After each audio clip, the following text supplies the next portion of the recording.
Today we are going to worship Sri Shiva, Sadashiva. His quality is that he is forgiveness personified. The amount of forgiveness he has helped many of us to exist. Otherwise, this world would have perished. So many would have been finished. Because you know what is the condition of human beings. They don't understand what is wrong, what is right. Apart from that, they cannot forgive. They go on making mistakes, doesn't matter. But they cannot forgive others. This is what we have to learn from Sri Sadashiva.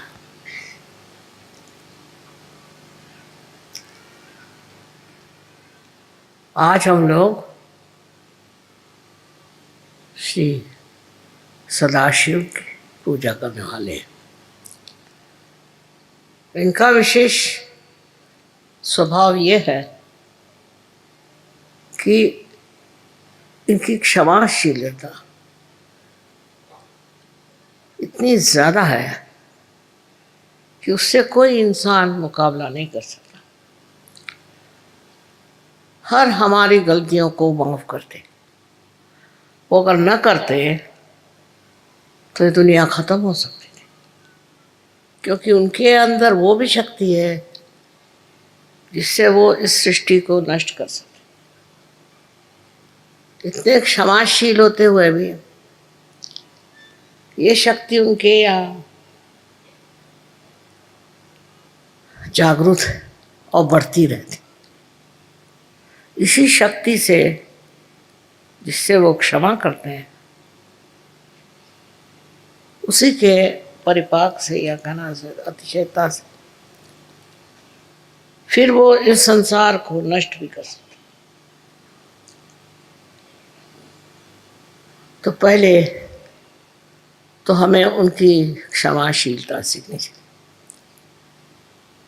किस कदर क्षमाशील, छोटी छोटी चीज़ों को लेकर के हम लोग झगड़ा करते हैं, छोटी छोटी बातों पर हम झगड़ा करते हैं, पर ये किस कदर क्षमाशील है और क्षमा करते करते उस चरम सीमा पर पहुंच जाते हैं जहाँ से इनके अंदर ये नष्ट करने वाली शक्ति जागृत होती है।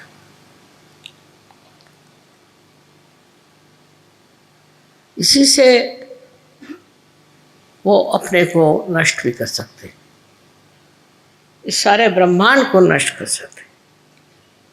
जो भी कुछ सृष्टि बनाई गई वो सारी नष्ट हो सकती।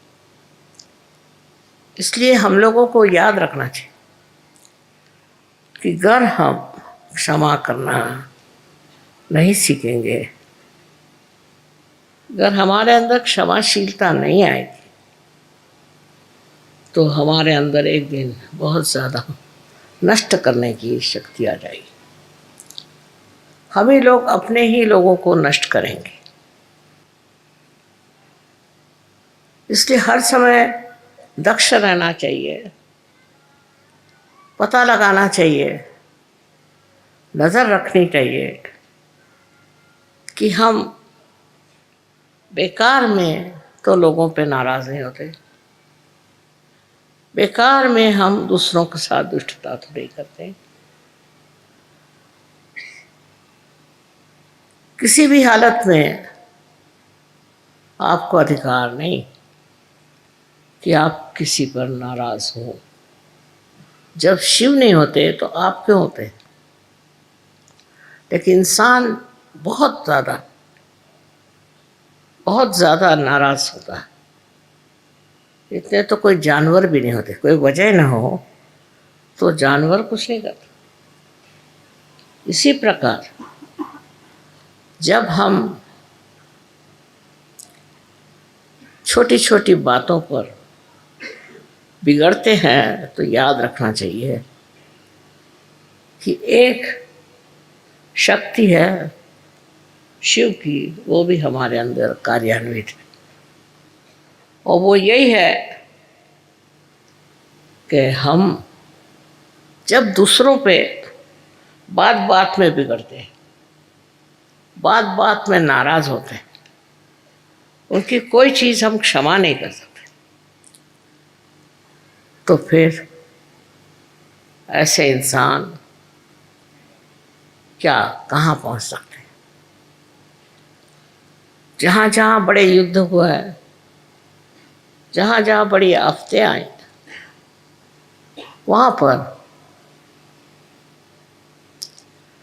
यही कारण रहा है कि मानव जाति को दमन किया गया, नष्ट किया गया। ये शक्ति पहले ही से आ जाती है, बजाय कोई कारण के मनुष्य को ही नष्ट करता है हर जगह। उसकी ये प्रक्रिया क्यों होती है और कैसे होती है, ये बात हम लोगों को सोचना नहीं। यही सोचना है कि हम तो ऐसे शूद्र और निम्न स्तर के कार्य में उलझते तो नहीं। अपने जीवन में हम जितने शांत रहें, शांतिपूर्वक हर एक चीज़ का हल निकाले, उतने ही हमारे भी जीवन में शांति फैल सकती, हमारा भी जीवन शांतिमय हो सकता। किंतु प्रश्न ये है कि मनुष्य अपने ऊपर ही कोई ताबा नहीं रख सकता, अपने को कंट्रोल नहीं कर सकता। उसका स्वभाव ही ऐसा होता है कि उसमें वो बहकता जाता है और उसमें वो संतोष करता है कि मैंने बड़ी अच्छी सबको सजा दी, सब पे मैं बिगड़ा, सबसे मैं नाराज़ हो गया। यहाँ तक कि अनेक देशों में ये प्रश्न है, एक देश दूसरे देश से चिढ़ गया या एक ही आदमी चिढ़ता है तो सारे उस देश के लोग लग गए, उद्धार के लिए कोई नहीं मिलेगा, उद्धार के लिए कोई देश के लोग नहीं मिलेंगे, सिर्फ मारने पीटने के लिए और बिगड़ने के लिए फौरन लोग खड़े हो जाएंगे। ये सबसे बड़ी कमाल है। अगर किसी से कहो कि हमें यहाँ उद्धार करना है, वो कहे अच्छा आप करिए, हम देखते रहें। और वहीं अगर कोई आदमी हाथ में कोई आयुध लेके दौड़े तो उसको कहेंगे भाई हमें भी दो, हम भी मारेंगे। ये मनुष्य की तबीयत समझ में नहीं आती। किसी को मारने पीटने में और किसी को तंग करने में और किसी पे गुस्सा करने में मनुष्य को इस कदर क्या सुख मिलता है। पर अब देख लीजिए, रास्ते पे जाते जाते देखा कि एकदम भीड़ लग गई, क्या हुआ, कुछ झगड़ा हो गया, तो आप वहाँ क्या कर रहे हैं? कोई तो कहेंगे हम भी उसमें शामिल हैं और कोई तो कहेंगे कि हम देख रहे हैं। ये हमारे अंदर जो एक प्रकृति में अजीब सी चीज़ आई हुई है, ये हमारे अंदर से निकालने वाला एक ही है, वो है शिव शंकर। इनकी आराधना से, इनको पूजने से और इनको मानने से, हृदय से मनुष्य का क्रोध, गुस्सा नष्ट हो जाता। आश्चर्य की बात है कि कृष्ण ने भी सबसे बड़ा दोष मनुष्य का क्रोधात भी जाए थे। क्रोध के साथ में ये सब चीज़ें जागृत होती है। अपने यहाँ तो लोग बड़े गर्व से कहेंगे मुझे बड़ा गुस्सा आया उस पर, मैं बहुत नाराज़ हो गया उस पर। इसमें कोई मनुष्यता मुझे तो दिखाई नहीं देती। पर ये बड़ी साधारण सी बात है कि गुस्सा हो जाना, छोटी छोटी बात पर कोई न कोई बहाने ढूंढ दिया और गुस्सा हो जाना। फिर जब ये सामूहिक हो जाता है गुस्सा, उस सामूहिक गुस्से से बड़ी बहुत सारी बातें हो जाती हैं, युद्ध हो जाते हैं, बहुत सारे घर मिट जाते हैं, बहुत सारी कुटुंब व्यवस्था खत्म हो जाती है। दिन पे दिन मैं देखती हूँ कि बजाय इसके कि मनुष्य का गुस्सा कम हो जाए, वो बढ़ता ही जा रहा है। और बड़े गर्व से कहेंगे कि हमें तो बड़ा गुस्सा है, हम तो बड़े गुस्से वाले हैं। I know you want me to speak in English language only, but people who don't know English are outnumbering you.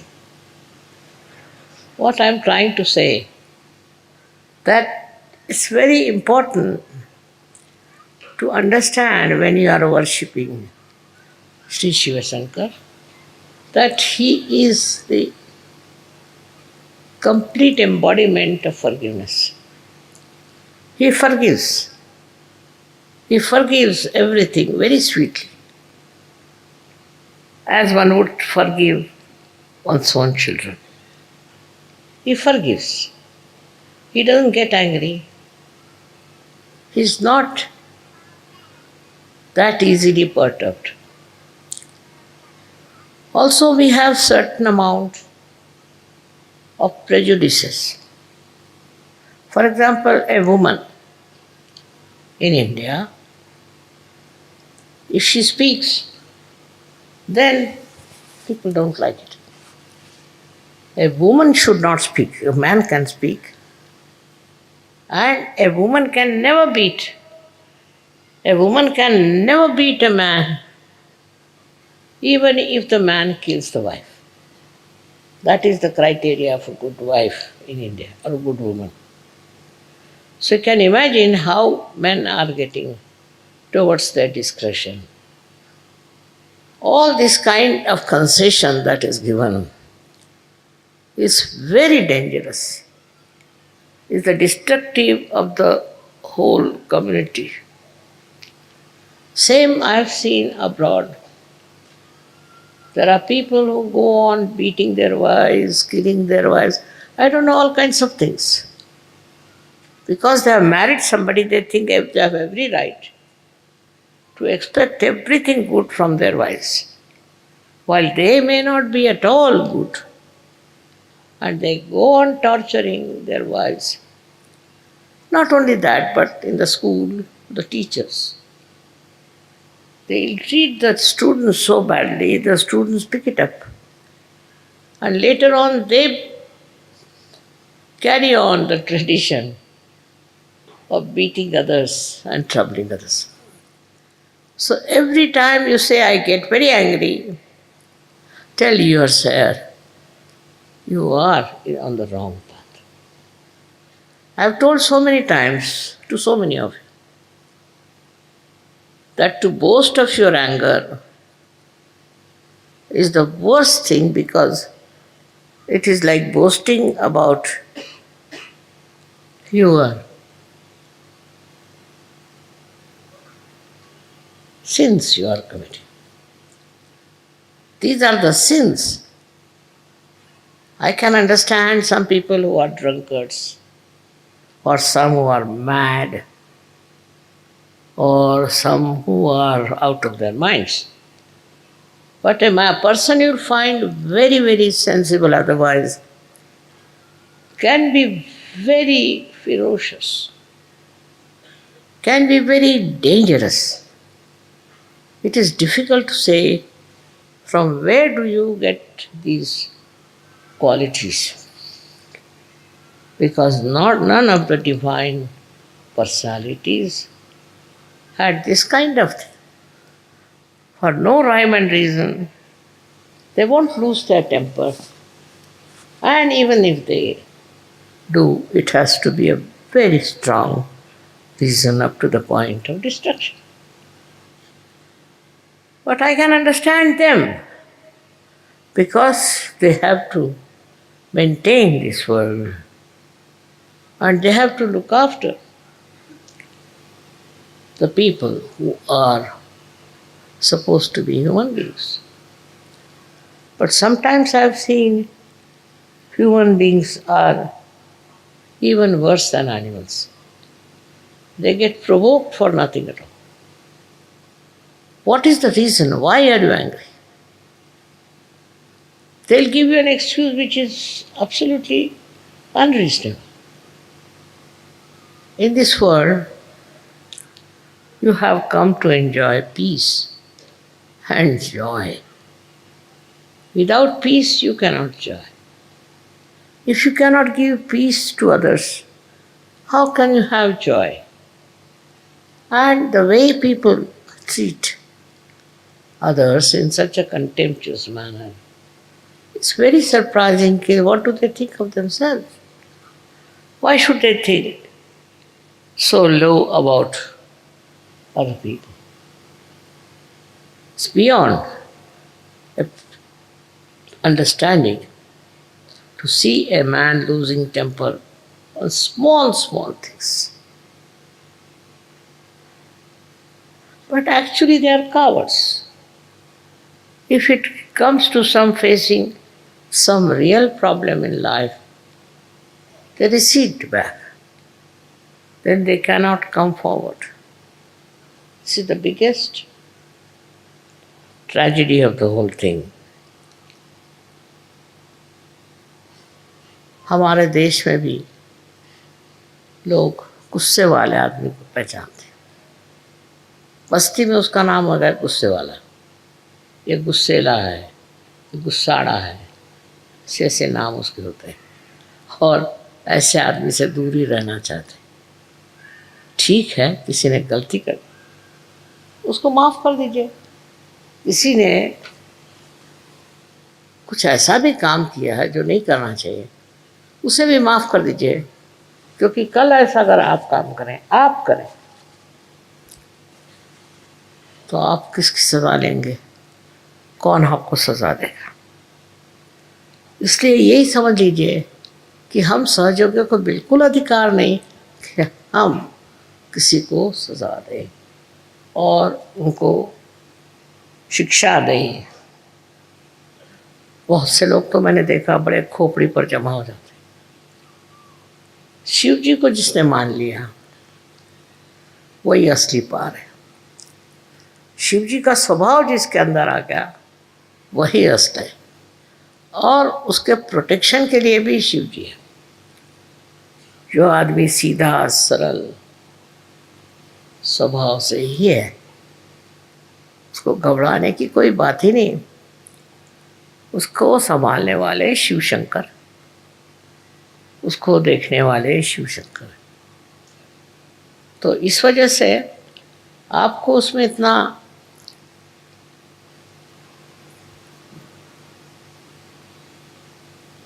प्रश्न क्या है? क्यों आप किसी से नाराज होते? अजीब अजीब बातें। कोई साहब कहने लगे कि साहब मैं तो बहुत नाराज़ हूँ इस आदमी से। मैंने कहा क्या हुआ भाई? कह ले इन्होंने हमारे बाप का सब पैसा ले लिया और हमको कुछ नहीं मिला। तो मैंने ये तो आपके बाप का देखना था, आपको पैसा ले लिया तो ले लिया, आप क्यों भी कर रहे हो? कहना इसने कहना चाहिए था किसको कि हमारा पैसा आप दे दीजिए। आप दे देते, आप ऐसा काम करते क्या? फिर आप क्यों चाहते हैं कि वो दूसरा आदमी जो है वो कह दे कि इसको इतना का पैसा दे दीजिए? सारी अच्छाई आप दूसरों से उम्मीद रखते, सारी बुराई जो है उसको आप माफ़ ही नहीं कर सकते। और जो कोई करता है तो उसके लिए आप सोचते हैं कि इसका तो सर्वनाश होना चाहिए। जब तक मनुष्य पार नहीं होता तब तक वो ये भी नहीं देख सकता कि वो क्या है अंदर, इंसान है कि जानवर है, ये भी नहीं समझ सकता। मैं कहूँगी कि जानवर भी बेकार में कभी नाराज नहीं होता, अनलेस उसको छेड़े नहीं, वो बेकार में उबलते नहीं रहते। उसमें शिव जी का अंग काफी, पर मनुष्य में, कोई कोई मनुष्य में तो ये पूरी तरह से नष्ट हो चुका। वो तो सोचते हैं कि हजारों लोगों को नष्ट करने का हमको अधिकार है। एक वो हिटलर साहब हो गए, उन्होंने न जाने कितने लोगों को मार डाला, वो एक छोटा सा बच्चा तो नहीं पैदा कर सके और इतने लोगों को उन्होंने मार डाला। क्या सोच करके, अपने को वो क्या सोचते थे? और उन जिन लोगों को मारा है उनकी फैमिलीज नष्ट हो गई, उनको माने सारे देश खराब हो गए। तो वो अपने को क्या समझते थे लाट साहब? इस प्रकार के दो चार तो निकलते ही हैं, पर आपको तो इनका उदाहरण नहीं लेना चाहिए। आपके लिए ठीक है, आप सहयोगी हैं, इसलिए आपको क्षमा करना चाहिए। बड़े तबीयत के जो लोग होते हैं वो क्षमा कर देते हैं, क्योंकि क्षमाशीलता बहुत ज़बरदस्त होती है। और यही बात है हमारे शिव शंकर की, इसीलिए उनको सबसे ऊंचा भगवान मानते। स्वयं के लिए उनको कुछ नहीं चाहिए, कुछ भी कपड़े पहन लेंगे, नहीं तो बदन में राख लगा लेंगे, कैसी भी स्थिति हो रह लेंगे, उनको कोई चीज़ की ज़रूरत नहीं। पर अगर कोई आदमी किसी के साथ बहुत ज़्यादती करता है तो अंत में वही उसका नाश करते हैं। इतनी क्षमा की शक्ति उनमें है, उतनी ही उनमें नष्ट करने की शक्ति है। इसका कारण क्या है? कारण ये है कि मनुष्य उनको देखकर ये समझ ले कि अगर आप किसी के साथ बहुत ज्यादती करेंगे तो आपका ठिकाना हो जाएगा। अब ये सब लोग गए कहाँ? बड़े बड़े आए थे रथी महारथी, इन्होंने इतने धंधे करे और ये गए कहाँ?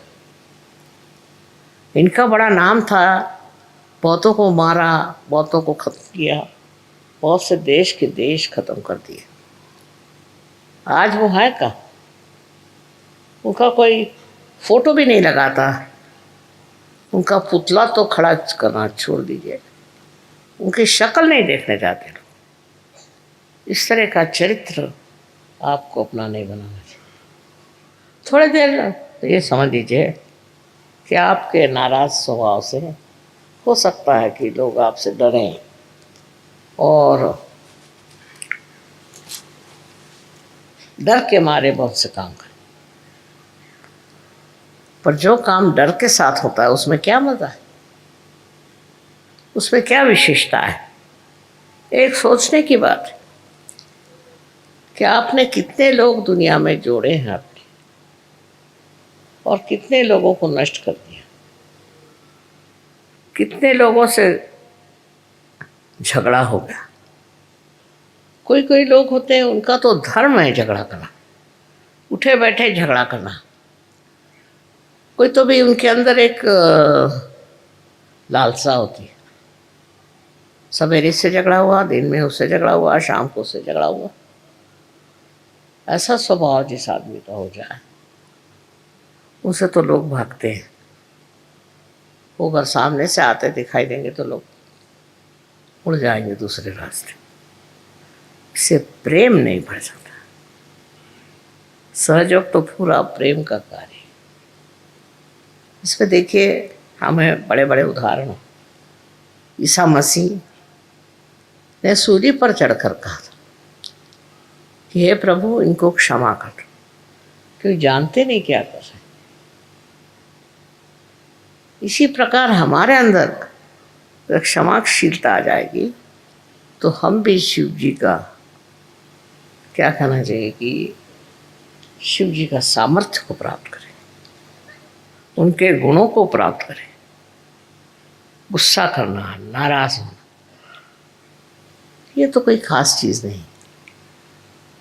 और इसलिए आज के दिन सबको हमको विचार करना चाहिए कि हम लोग किस कदर दूसरों पे हावी रहते और दूसरों को नष्ट करना चाहते हैं।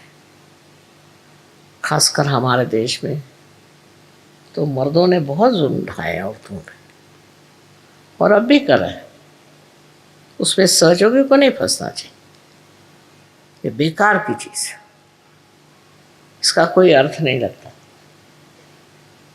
शिव जी के आज पूजन में आप लोग सब अपने मन में संकल्प करें कि हम गुस्सा नहीं करें, चाहे कुछ हो जाए हम गुस्सा नहीं करें। गुस्सा का कोई उपयोग ही नहीं, तो क्यों गुस्सा करते हो? अपनी तबीयत खराब होती है। इसलिए आज सब लोग शिव जी को याद करें और उनके गुणों को प्राप्त होने की कोशिश करें। अनंत आशीर्वाद।